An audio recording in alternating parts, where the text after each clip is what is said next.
L'élaboration du projet de territoire écologique de l'agglo Hénin-Carvin est un long processus de réflexion. En janvier dernier, un premier séminaire a déjà réuni les élus communautaires qui ont dressé à cette occasion 5 orientations stratégiques.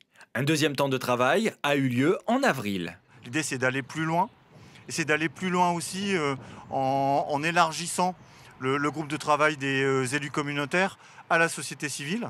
Donc des représentants du conseil de développement, des représentants aussi des acteurs pépites, soit environ 70 personnes cumulées présentes pour ces travaux. Et pour respecter les mesures sanitaires en vigueur, l'ensemble des participants a été réparti en 10 groupes restreints dans les différentes salles de réunion des locaux communautaires. C'est donc en visioconférence que le président de l'agglo a introduit les débats avant que Frédéric Vasse, directeur du cabinet conseil Auxilia, ne précise le déroulé de cette matinée de travail. En fonction de la thématique qui lui avait été préalablement attribuée, chaque groupe a ainsi planché sur 2 scénarios. Ces scénarios un peu de science-fiction, en tout cas de projection sur l'avenir, scénario pessimiste et scénario optimiste, c'est très intelligent.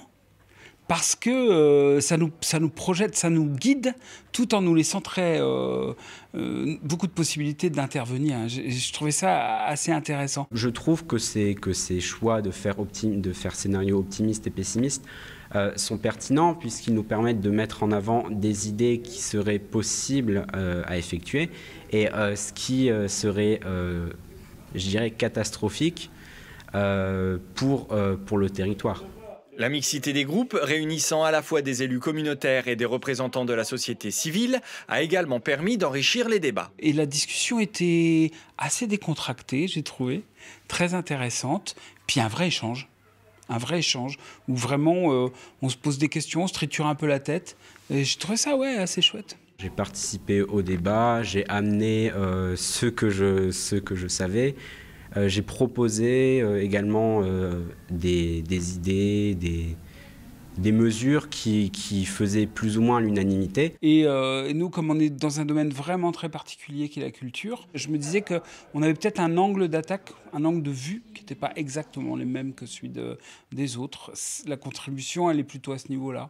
Le 19 mai, dans la continuité de ce deuxième séminaire, ce seront des lycéens du territoire qui seront amenés à s'exprimer. Il va y avoir un travail de synthèse et effectivement après une mise en forme qui permettra au 3e séminaire d'approfondir encore, d'élargir aussi à des habitants qui vont venir participer, enrichir de leur point de vue et de leur expertise d'usage les travaux précédents du 1er séminaire et du 2e séminaire.